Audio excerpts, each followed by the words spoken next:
Get ready for the Ocelli effect. I'm a big fan of the show. Chuck Ocelli, and he's been known for many years as a blind PFK researcher specializing in intelligence agency involvement in multiple assassination, propaganda, and other global criminal operations in the 20th and 21st centuries. Your listeners are extremely fortunate to have you. And now, the most underrated voice in all media. Chuck Ocelli!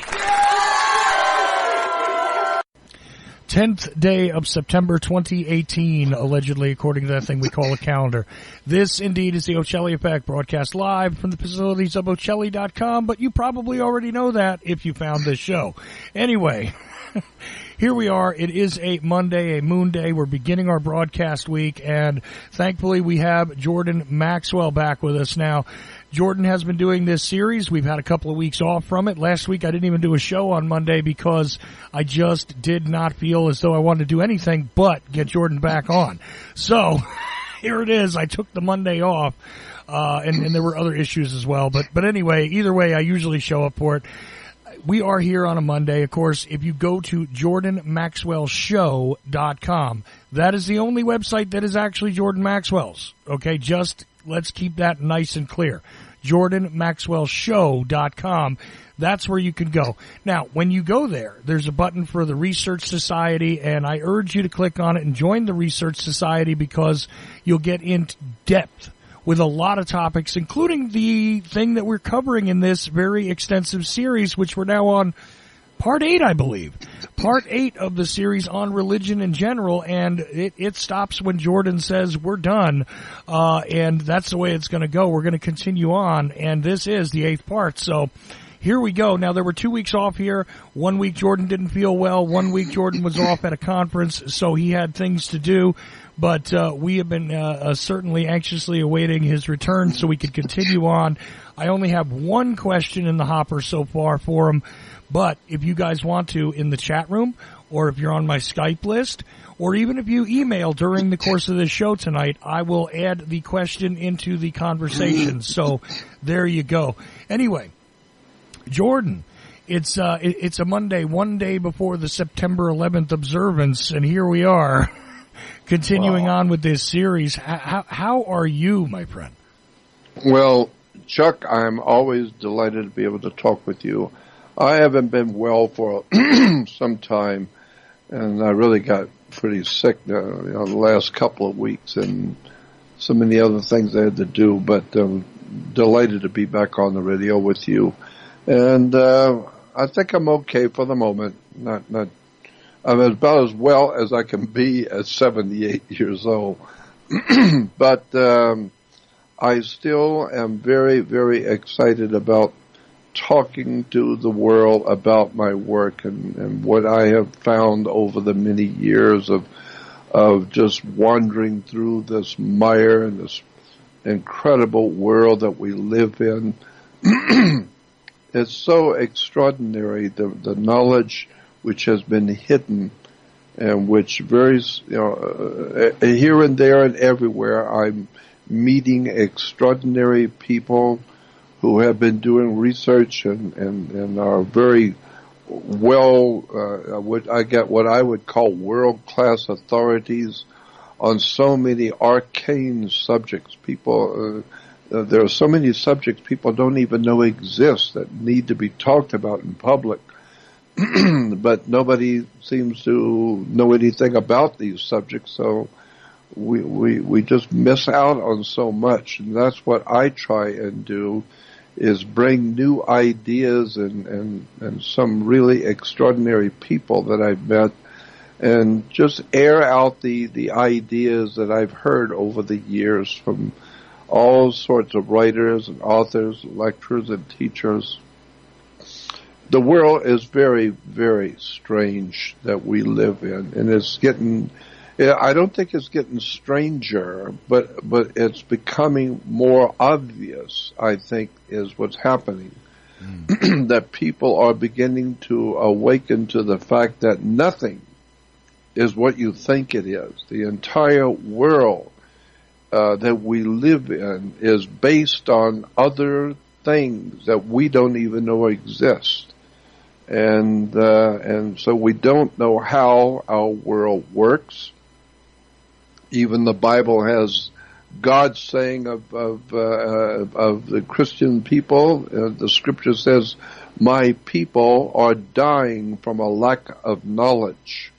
And there's another Scripture that I think is probably the most important thing I've ever read in the Bible that says, "Where there is no vision, the people perish."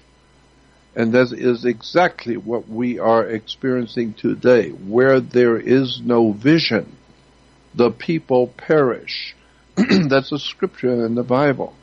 But what it's basically saying is when the human family has lost its sight, it's lost sight of what it is and what it's supposed to be, if it's lost its vision of the world that we live in, and you don't know how the world works, you don't know why or how you got here and where you're going when you leave.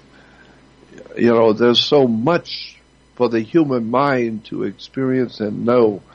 But if you don't know, you know, the people just died, never realizing what was going on. And I've thought to myself how terrible it would be. This was in my mind even as a kid.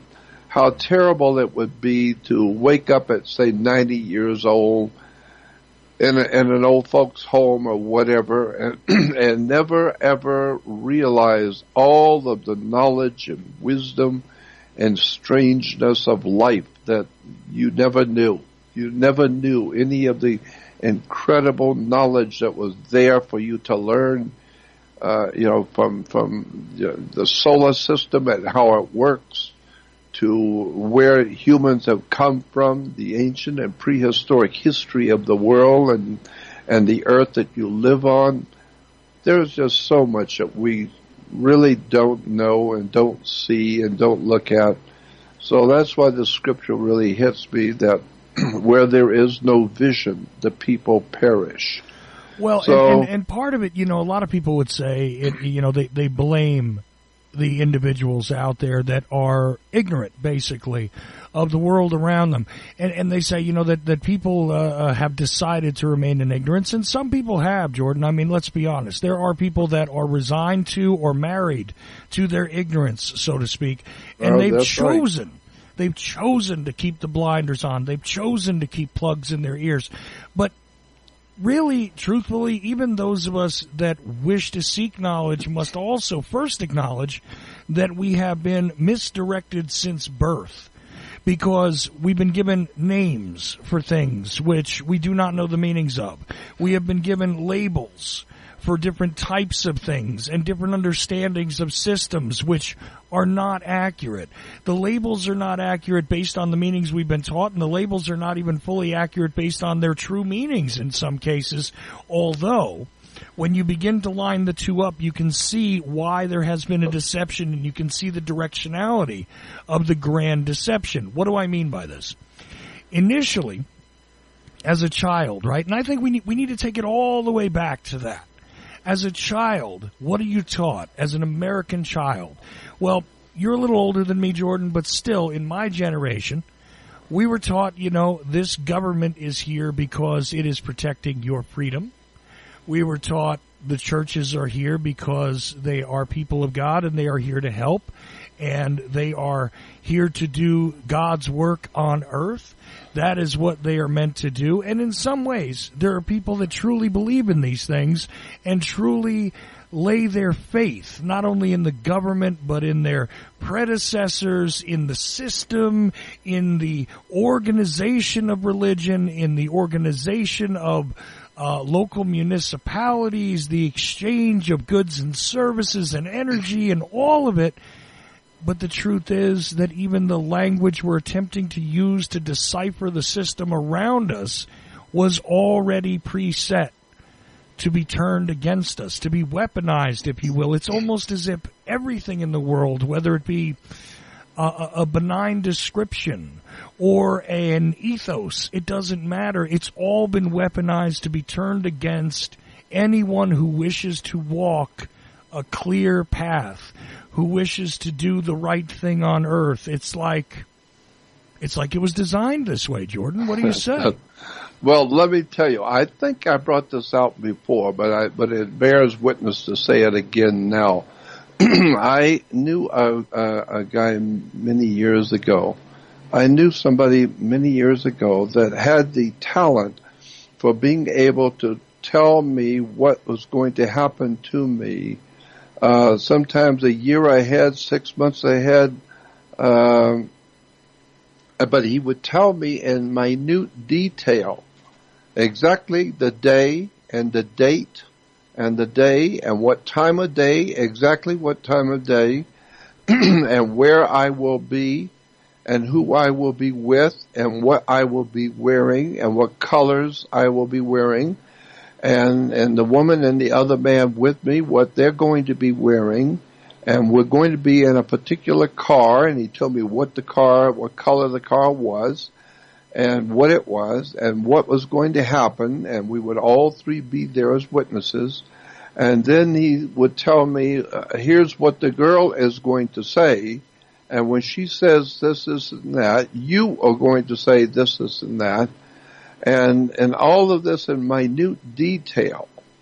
And be damned if a year later, at that exact date that he said, at that exact time that he said, I'm in the car that he said I would be, and everything he said was exactly correct, and especially what I said, because I wasn't thinking of it at the time.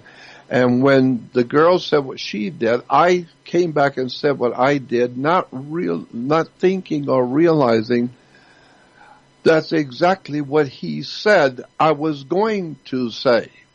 I just said what he told me a year ago I was going to say. And so when I tell people that there is someone in the world that can do that and tell you in detail what's going to happen to you a year to 2 years ahead of time, people will then ask me the wrong question. The first question comes to the mind is, how in the world can he do that? How is that possible?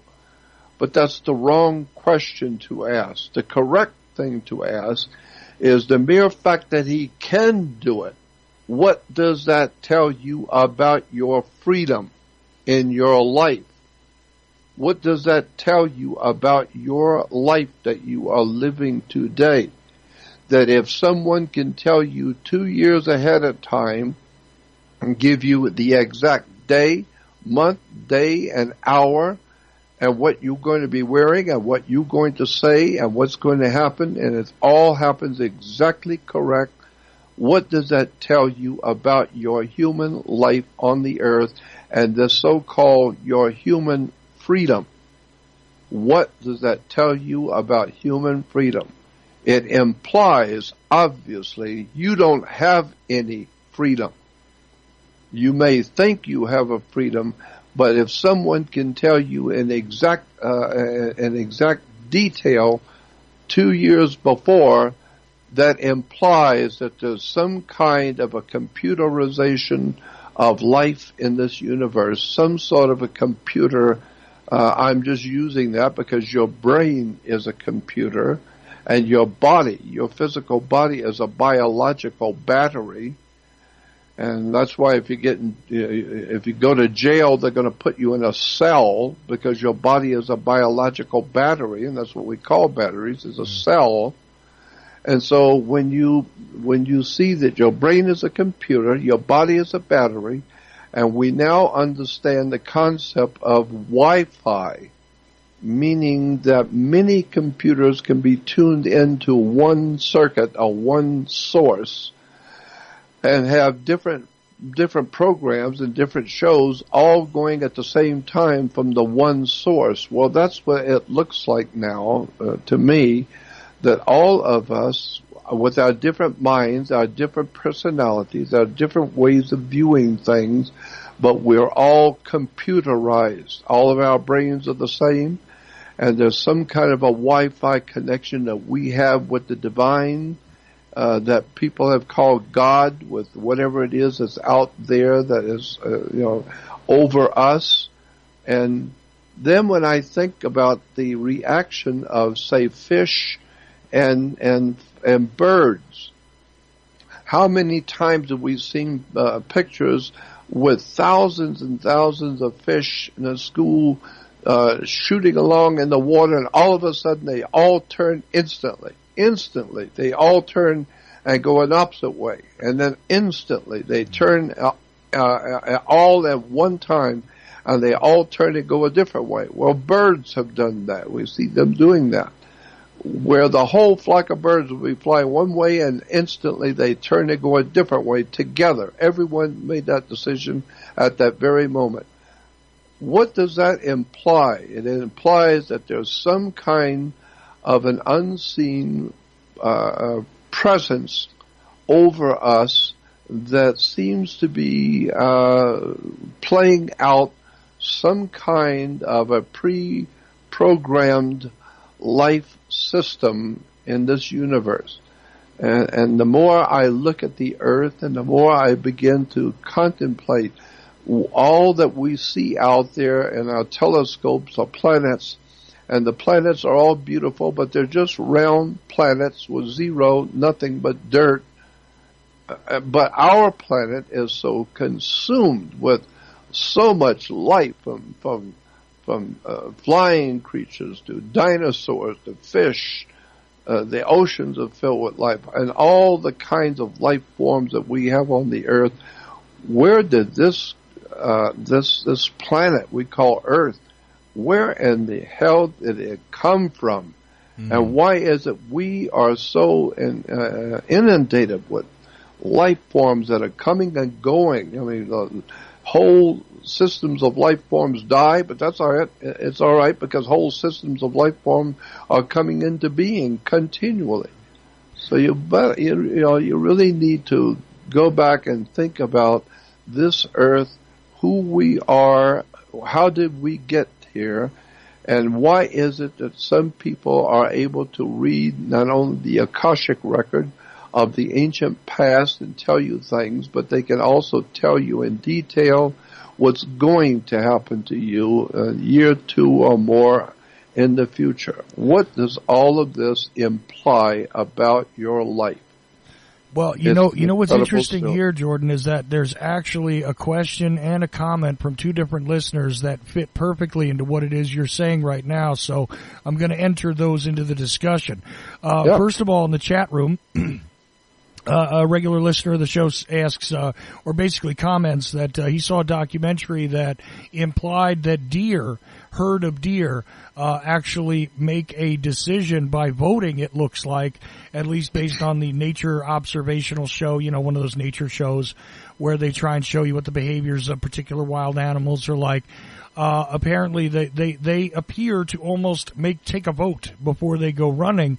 Now, there's lots of systems of organization, and this leads into the question that I have on Skype, which, by the way, if you guys want to enter a question into the chat room, feel free. If you want to enter one on Skype, that's fine. Or email me at info@ocelli.com, and I will read them during the course of this live show and save them if I don't get to them tonight for Jordan in the future. The question then comes in regarding all the various systems. Now, this is a very long question, but I'm going to get right to the heart of it quickly. Regarding all these different systems and how people interact, and the concept of the quote Christ consciousness between people, the interconnectivity, that Wi-Fi you were talking about, that natural Wi-Fi, and they observe all this, and they talk about the systems between animals and everything else. But then they ask this interesting question at the very end. What is Jordan's view on the concept of basically this reality in and of itself being a computer simulation, a la Philip K. Dick? This kind of thing is what they threw in there at the end. But that's really what they want to know is what do you think about the idea that we're actually all existing within a computer simulation where perhaps someone on a higher level of it, another simulation has programmed it, or potentially the source, the individual God consciousness has created this entire simulation and all of its complexities according to a numeric algorithm, and we are all existing in something that could be easily predicted if you can see beyond the code. So that was the question from the listener, and I leave it to you. Well, I think that there is something actually to that. And let me go on to add another dimension to this question. I had a very dear friend when I met him. He was like 80 years old, and I used to go and visit him all the time. He was an old Navy guy. He was a Navy pilot. And when I was talking with him the last time, he was about 93, 94 years old. And we were visiting. I was visiting him in his home, and he with a bunch of other people, and he was telling us about an experience that he had. This is a 94-year-old man, a Navy guy, but he was telling me that he was a squadron leader, I think the term would be, where he was leading a whole group of other planes, and he was the lead captain. And he said we were in the Bermuda Triangle, and he said, and when you go through the Bermuda Triangle, pilots know, and everybody else who's done it knows, that your compasses immediately, once you enter the Bermuda Triangle, your compasses do not work correctly. They immediately your compass turns to true north, not magnetic north. Magnetic north is the way compasses work. But when you go into the Bermuda Triangle, for some reason, compasses point directly to true north. And he said, but he was leading a whole group of planes. He was the head one, and he was the leader. And he said, and I told my co-pilot to take over. I was going to go back in the bathroom, and I was going to take a smoke and whatever, and then I'll come back. So he said, so I got up and left the plane to my co-pilot, and I went in the bathroom. And he said, when I came out, I was in a different plane, completely, totally different plane. And he said, and everybody, all the guys in that plane, I recognized from it was an old airplane I was in. And he said, and their uniforms were old, military uniforms. And he said, I was absolutely floored. He said, I had no idea in the world what was going on. I'm in a different plane. And he said, then they looked at me and immediately grabbed me, thinking that I was a stowaway, even though I'm wearing my uniform. They can tell that I'm a captain. And he said, and they brought me up to the captain of that plane, and the captain jumped at me and said, what are you doing on this plane? And he said, I'm placing you under arrest. He said, and we'll deal with you when we land. And he said, and I told him, no, this is my plane. And he said, no, you're in my plane. He said, and I looked at the plane and realized I don't know how to fly this. It's an older model, and I don't know how to fly this thing. But I'm in this guy's plane, and it's all military, and so was I.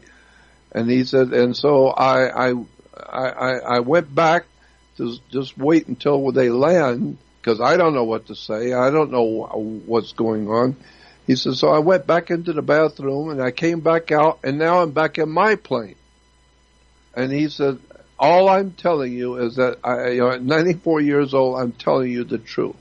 I was in another man's plane. I was in another plane completely, and somehow or another that happened in the Bermuda Triangle.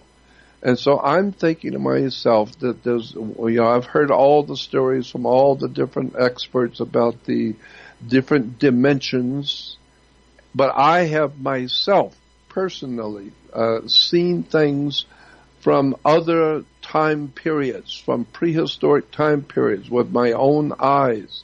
I have seen things which I know existed millions of years ago. But I saw them just like they were right there in your face on the day I saw them.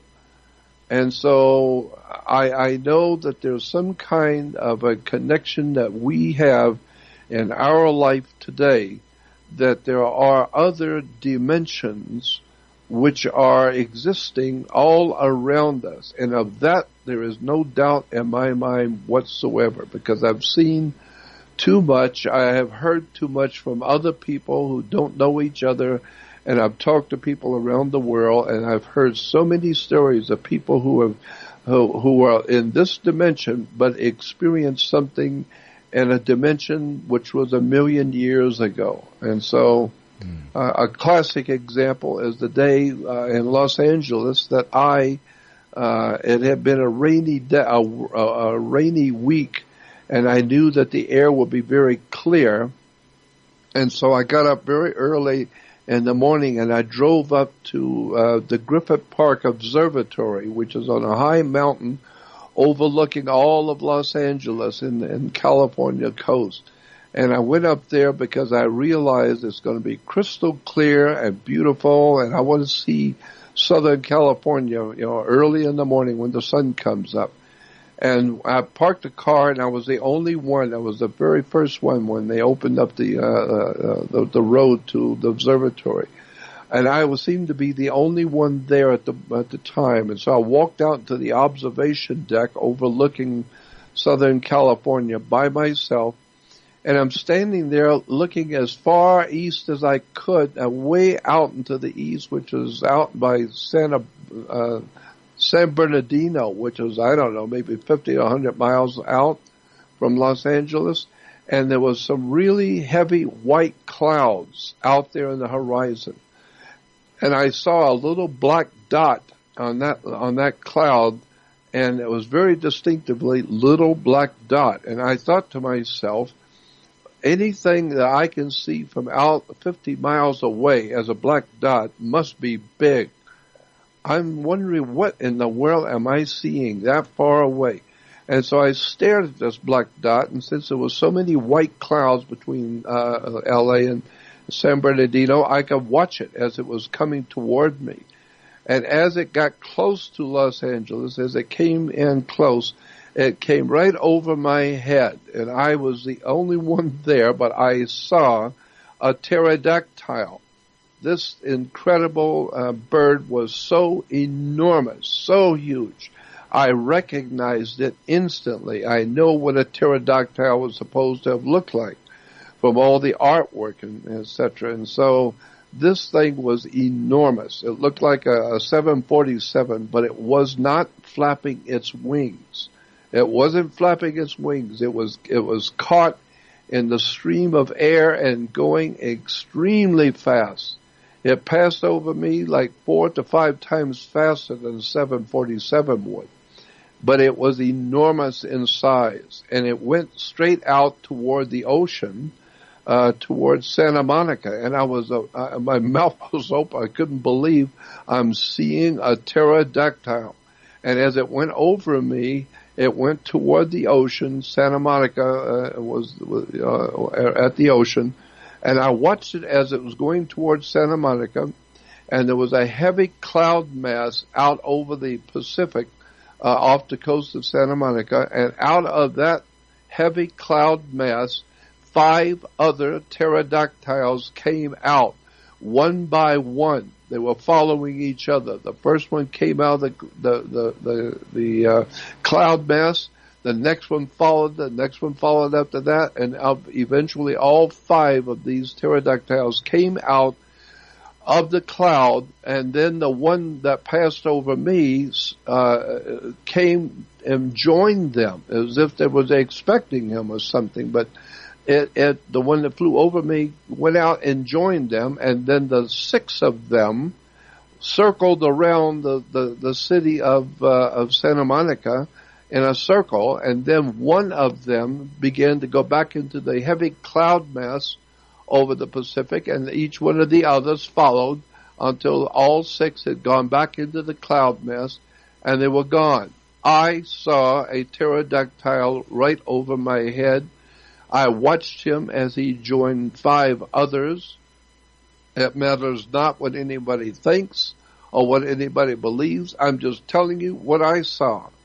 Now, the mere fact that I know what I saw tells me that I was seeing a different dimension. For that moment, I was able to view into another dimension because pterodactyls don't normally fly over Los Angeles, but they did that morning for sure. Not and nowadays, so I don't know what to say about it, with the exception that the idea of a different dimension now begins to make a little more sense to me. And therefore, what is really going on this earth that we are experiencing right now, and where is the human race, all of us together? What is actually going on in the world around us that we do not know anything about, and that we are going to experience soon? Something incredibly large, overwhelming. I don't know if it's evil or good, whatever it is, something is happening to the whole human family. And I am very concerned. I don't know what it is that's happening to our world. I do believe that there's a higher power in the universe that men have called God. I don't have any problem with a higher dimension of reality controlling our world. That makes sense to me. But I'm just saying, the earth you live on and the things which have happened on this earth that have no explanation whatsoever, and if you want to look at some of that stuff, just get the book, The Complete Works of Charles Fort. That is an extraordinary book. You can get it today. Just order it from your bookstore. Or you can go on my website, Jordan Maxwell Show, and you will see recommended materials. Click on it and find the book, Complete Works of Charles Fort. Click on it and it will take you to Amazon to buy the book. You really need to get that book. Complete Works of Charles Fort. In that book, a very thick book, it's actually 3 books in one, the man Charles Fort, back in the 40s, 30s and 40s, he began to research all of the strangest phenomena which has happened on the earth that no one can explain. That was the important part of his book. Things which have been reported in newspapers, magazines, and in the media that have happened on the earth, and he would document and footnote each paragraph, where he found the article, what newspaper, what date, what page. The footnotes are incredible. That in case you want to go back and do the research on it, he told you exactly where he got the story. But the idea is, in the book Complete Works of Charles Fort, he explains extraordinary stuff which has happened on the earth that nobody can explain. Well, what's interesting, Jordan, is that it's not just the work of a guy like this who can find newspaper articles about extraordinary things. There are individuals who experience extraordinary things that they never quite report, or if they do, it's an anecdote many years later. I mean, I can give you an instance of something that happened to me in 2002 that I don't believe I've ever talked about on this show, which I'll give you the very short version of it. But what happened is I went in for a surgery. And when I was put completely under, anesthetized, when I woke up, it was the only time in my life I can recall that I had no concept of how much time had passed. You could have told me that I was put to sleep 2 days ago, 2 years ago, 2 hours ago. It wouldn't have mattered. And when I woke up, I was unable to speak because the surgery was on my throat. Okay. But what was truly strange, and this has faded over time because I've had to reconcile it in my own mind. What was truly strange is that I can only barely articulate to you that the entire world looked different in December of 2002. Colors were different. People were different. The appearances of common objects, their relationships to one another, were entirely changed. by my perception. I mean, there was just, I recognized things, but they were only vaguely recognizable. They did not match any of my memories. Nothing. Not my, I had 2 children at this point. They did not match my memories as far as their appearances went. I knew who they were. I recognized them just enough to know who they were. I knew where my home was, but that didn't look the same. Nothing appeared quite the same. Over time, like I said, my mind sort of, made peace with it. But to be honest with you, toward the end of 2002, the entire world looked different to me. Sunlight looked different to me. Everything started to look different to me. So there are the experiences that an individual can go through that change their perceptions ever after. And I can imagine that seeing a pterodactyl would certainly change your perceptions. You're not looking at a movie screen. You're not asleep. You haven't done any drugs. Oh, there's a pterodactyl. And I'm not arguing with you that that's what you saw. Now, all of that, when you think about what I just said and what you just said both together, it seems like maybe the concept that the listener was asking about the computer simulation, seems a little more sensible, because if you kind of tweak a program or you corrupt a file a little bit, sometimes it functions differently, things change. There's a little, everything is supposed to be according to ones and zeros in the computer world, but the more you work with this stuff, you start to learn that these things actually have a little bit of a give and take. There's a little bit of a margin, a blurry area here. Not everything is cut sharply to the numbers, right? So sometimes one program bleeds into another. A program does something it's not supposed to do. Programs break, stuff like that.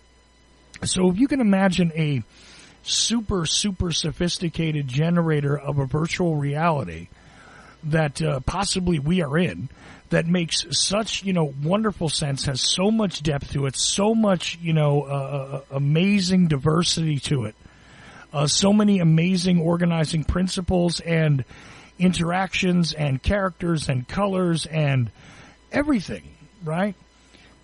Absolutely. Every once in a while, there could be something that's like a glitch, a problem, a happy mistake even. Maybe there's some things that happen where it's like, it's better that way, that it's broken.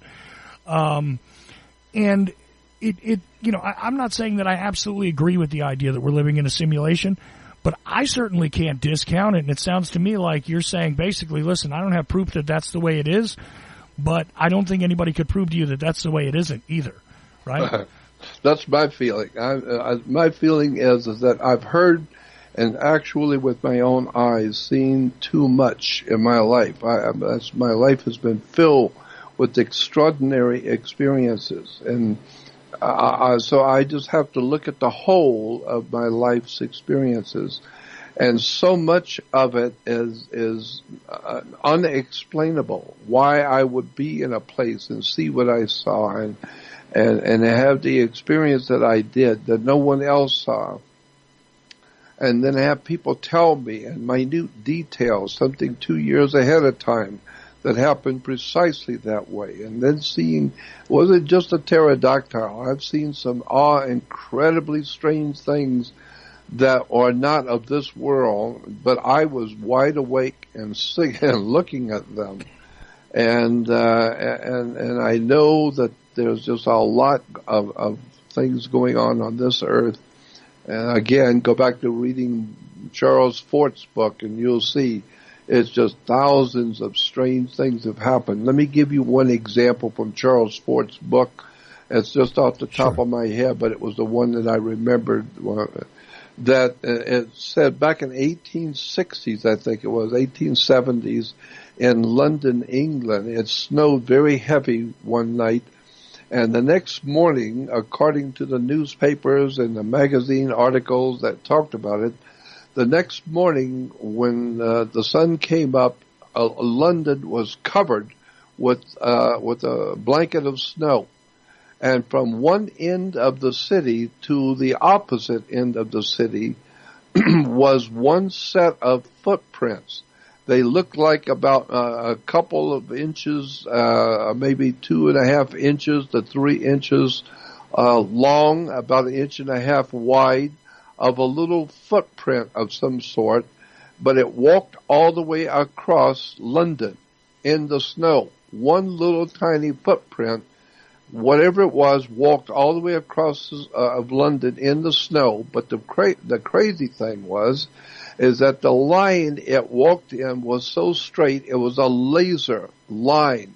Whatever this thing was, when it walked, it came to a rock, it would go over the rock.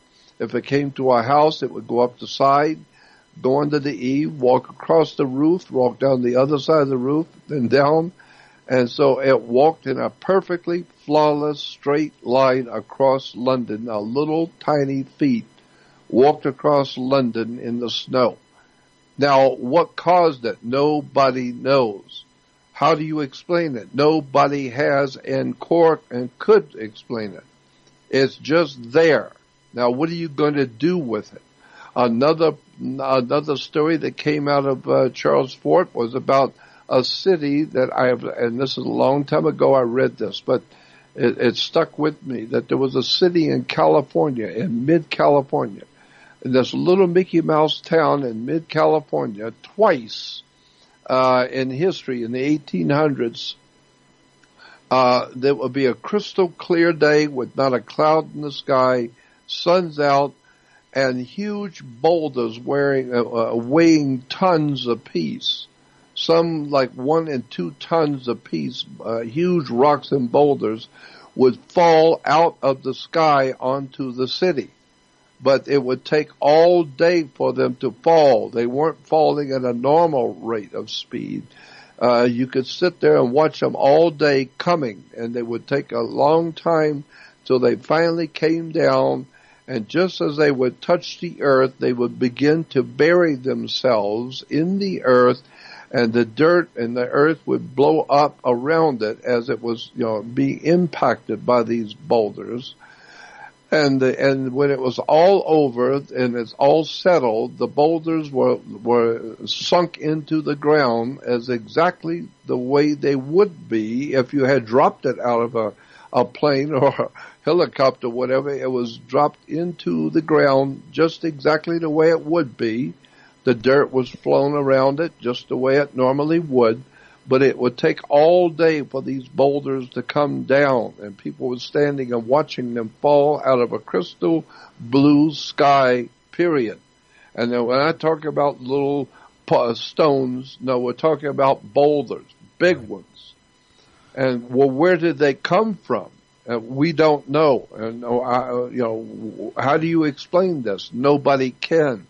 That's why we don't talk about it. We don't talk about things we can explain, because it would imply that you're a fool and you don't know the answers to things. And so that would make you look bad in the public eye if it's something that you can see with your own eyes and can explain it. Well, scientists don't talk about things they can't explain.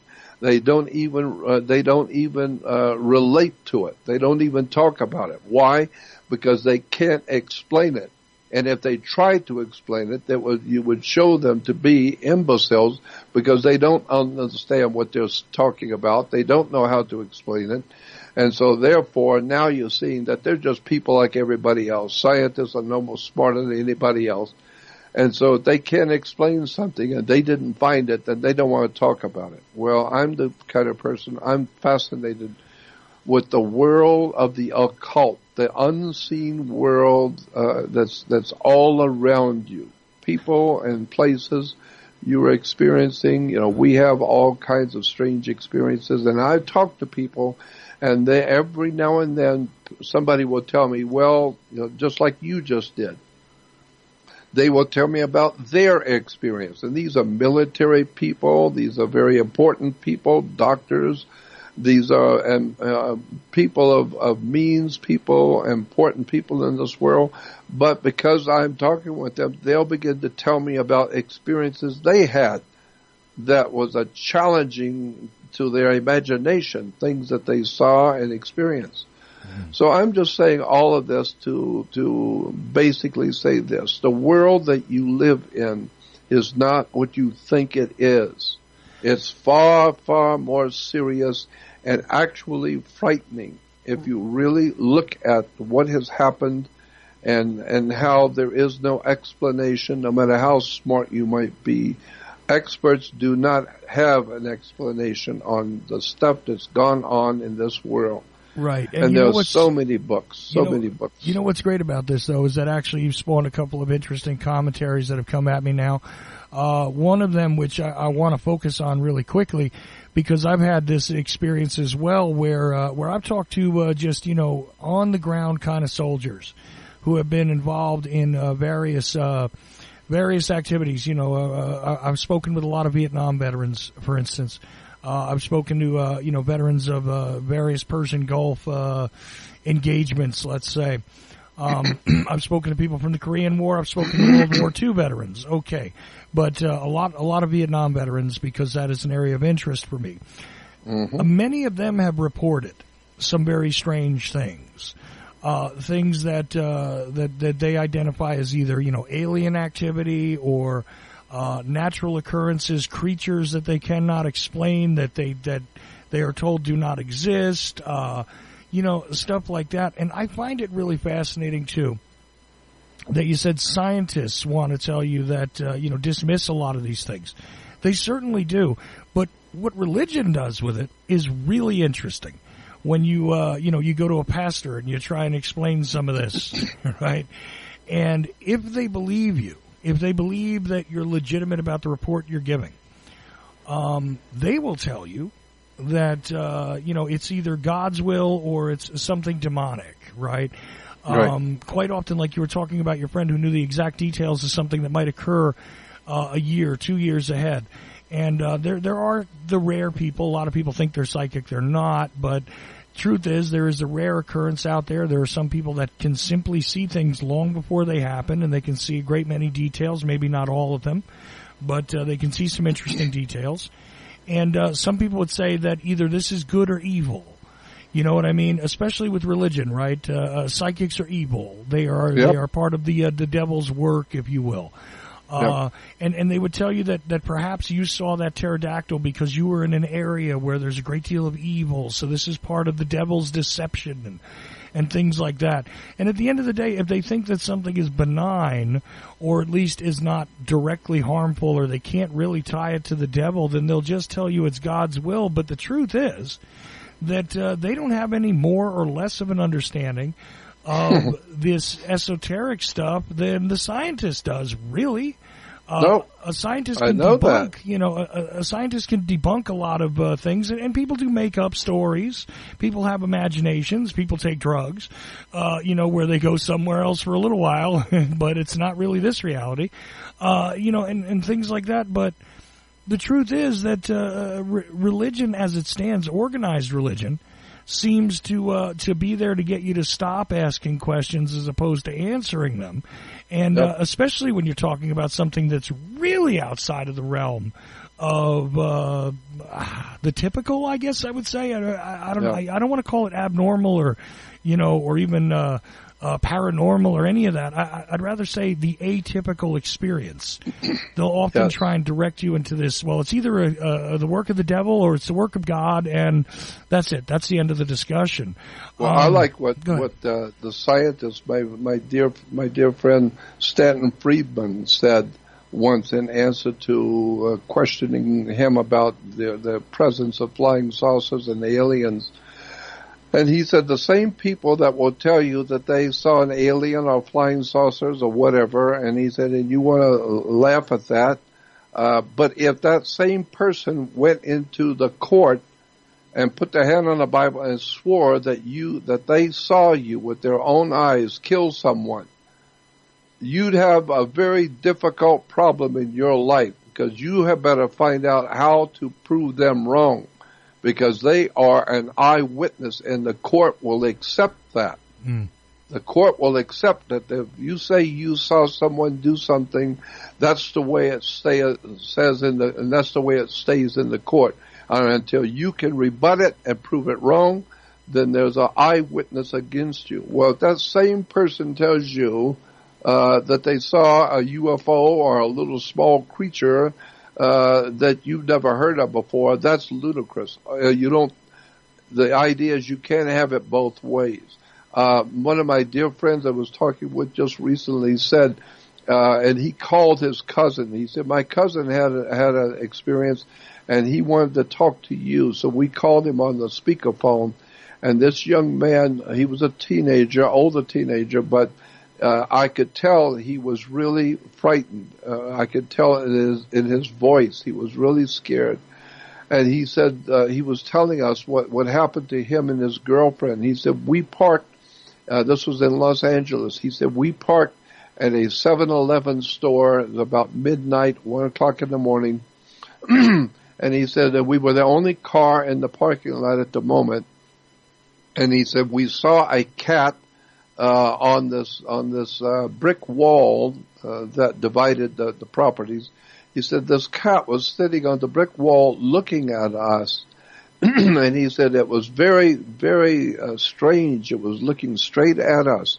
And he said, and then it jumped off the wall onto the ground, and it was a man with a cape.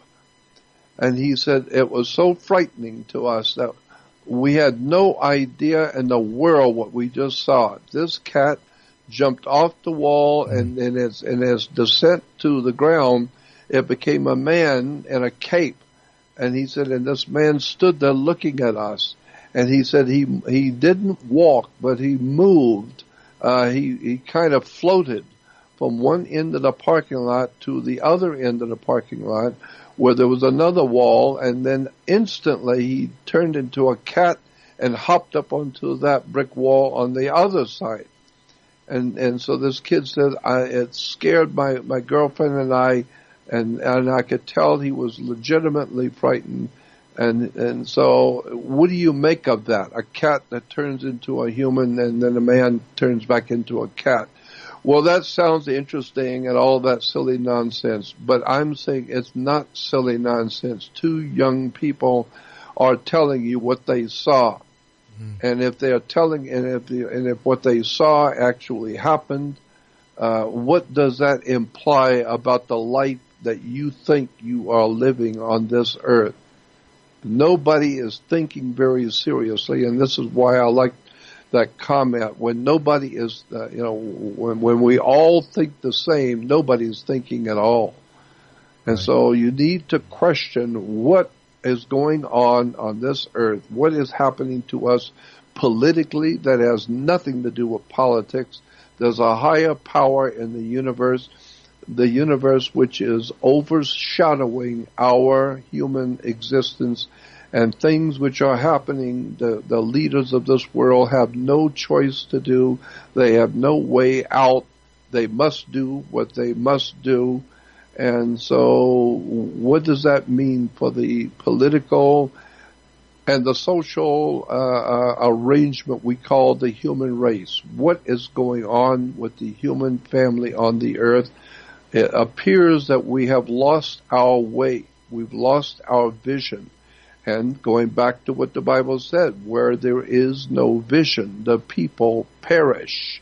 Meaning we are all dying each day and never realizing the implications of where we are in space, what our Earth is, with the connections that we have to our galaxy. What in the world is actually the truth on the earth that we live on? Because we know just from hearing every day stuff that's going on in government, black projects, we're being told that we today have technology that we can travel through the stars. We just haven't told you yet. And so I've been involved in too many people around the world telling me things and showing me stuff that it's just a mind trip. And we could talk about some of those things on another time, but the world we live in is not what you think it is, and that's the bottom line. So if you think you understand God, you better go back and do your homework, because God is simply dog spelled backwards. And the spiritual implications of the human race and how we operate as humans. And when you're born, where did you come from? And when you die, where are you going to? And why is it that we see so many times ghosts and spirits of someone who died, but they have their animal with them. They have their little dog with them, and that was in the vision. People say they saw their mother or their grandmother in a vision or in a ghost form, but she had her little dog with her. What is that telling you? So I'm just saying we need to back up and realize that the world we live in is far stranger than you imagine, and you better start looking at it intelligently and realizing something is happening to the human race, and it's going to be involving the United States and us as a people, and what's coming to our country, and who is in control of the destiny of our people, of America. Where are we going as a people? What is happening to our country and to our young people and to the human family itself? I believe we are in a very, very dark and serious time of finally beginning to wake up to the reality that is so far above our heads we don't even begin to know. And that's why I think the stuff that's happening, I see happening in our country today, something is going wrong. Something bad something's wrong with our world system, and it's falling apart. And so that's why I would admonish people, you better go back and start looking at the reality of the world you live in. It's not what you think it is. Well, absolutely true. And look, we are just about at the end of the first hour here, so I'm going to remind people to go to JordanMaxwellShow.com and continue to take a look at Jordan's work. Also, to join the Research Society, there is a one-time fee to get in there with a lifetime membership, and it's not bad. This goes into this subject, which we're covering tonight, as well as a whole slew of other things, recommended reading, videos, a whole ream of images, and things are being added constantly by your webmaster over there at JordanMaxwellShow.com. And before I go to break, I also want to say that, quite honestly, if everybody who was listening to this show, just a thought real quick before we go to break, if everybody who was listening to this show sent Jordan Maxwell $1 in a donation, even if it were just $1, you know what? I realize that he could probably live for a couple of months off of it. Just saying, guys, you write to me about what a treasury is. I've got two very serious questions loaded in the hopper for the next hour, which they're kind of rough questions because they do have to do with current events a little bit, but also they're tied directly to the subject of religion, which we are covering. This is kind of a deeply esoteric discussion tonight, but this is a worthy part 8 to the series that we're doing with Jordan Maxwell here on the Ocelli Effect. So, Jordan, we're going to take a break, maybe get a drink or do something else, but we're going to come back real quick and continue this discussion. Anyway, guys, stick around, stay tuned. The Ocelli Effect will be right back.